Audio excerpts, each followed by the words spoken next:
nutrition and all that? Just be smart and know that less is more sometimes. I don't have to go and just kill my body every single day at practice. And I have a great relationship with my coach, and he's always making sure he's in tune with my body and making sure that we jump on any aches and pains quick. So I honestly feel great in training, and I feel great here today. So I'm excited to see what happens. Who's your coach now?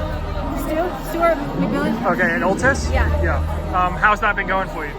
It's been amazing. I think, the past 2 years I wasn't really running like myself, so I knew I needed to make a switch, and his big focus has just been getting me back on my feet. Running how like he knows that I can run and like I know how I can run. So you got the call on Wednesday to compete here? Yeah. So how difficult is that for you to go from not knowing you're going to run on Wednesday to showing up and then you got to run Saturday, Sunday? I mean, this week is going to be a really hard training week for me regardless, so I practiced Monday, Tuesday, Wednesday. My coach called me Wednesday night and was like, you want to go to Jamaica? They have a lane for you. So it was an easy decision to say yes. I wouldn't pass an opportunity like this up. And it's early season, so you don't have to be fresh for races. You kind of train through them anyway. So I was happy to get a good competition in and just progress for the rest of the year. Yeah, I mean, making $50,000 a second is going to be pretty nice as well, yeah, no, right? It's an amazing experience, and the fact that they're able to pay athletes like they are is just incredible, and what track and field has desperately wanted for so long. Is that the most you've made from one meet? Yeah, it is.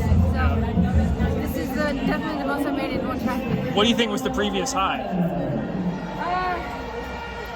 Maybe like a world champs relay or like a diamond league, but this is definitely by far and away the most. And athletes last year paid really well too. Yeah. Do you think you'll run more of these, or do you want to run more of these Grand Slams? Absolutely. If they let me in and they give me a lane, I'll be there. Yeah. Jenna, what does it mean for you to see what this is doing for track and field? I mean, this event, how lucrative it is.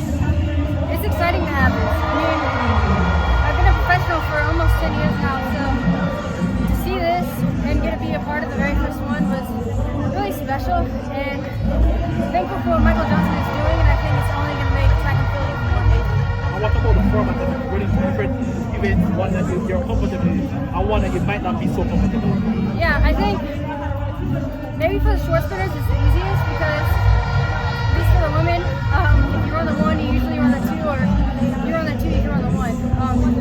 So for me personally, I was like, this is perfect. I would want to double if I could.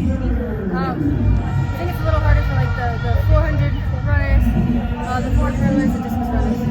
Do you think there will be more high-profile athletes joining as the surface progresses are even next year? Yeah, I mean, I can't speak for anyone, but I think it's an amazing opportunity, and anyone who gets the chance to be in it should definitely try. And you've been in Jamaica before. Is it a different experience now than the previous time?